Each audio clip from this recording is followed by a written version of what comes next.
In today's video, I'm going to teach you how to unarchive orders in Shopify on desktop. If you've archived an order and need to bring it back into your active workflow, unarchiving is quick and straightforward.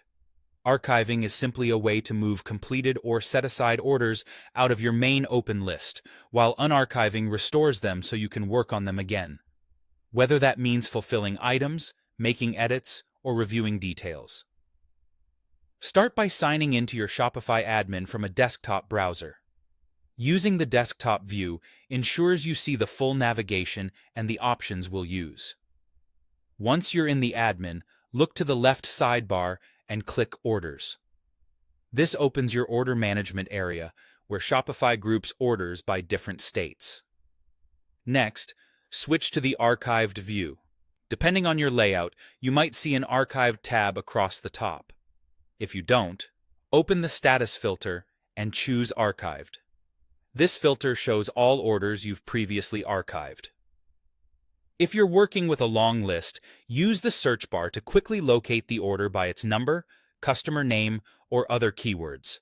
This saves time and helps avoid unarchiving the wrong order.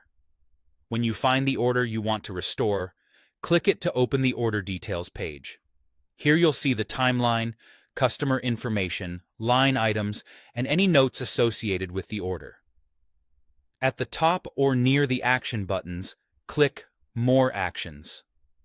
Depending on your theme or browser width, this might appear as a button or an overflow menu. From that drop-down, select Unarchive. As soon as you do, Shopify moves the order back to your open orders list.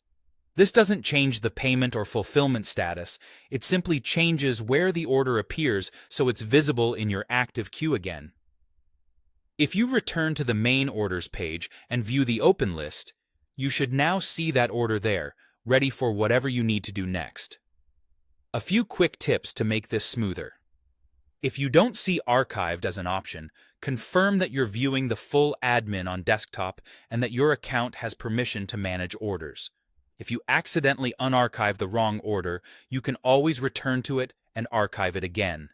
And if you manage a large volume of orders, consider using filters and saved views to keep your open and archived lists organized. That's all it takes. Log in, go to Orders, switch to the archived view, open the order, choose More Actions, and click Unarchive. Your order is back in the active list and ready for action.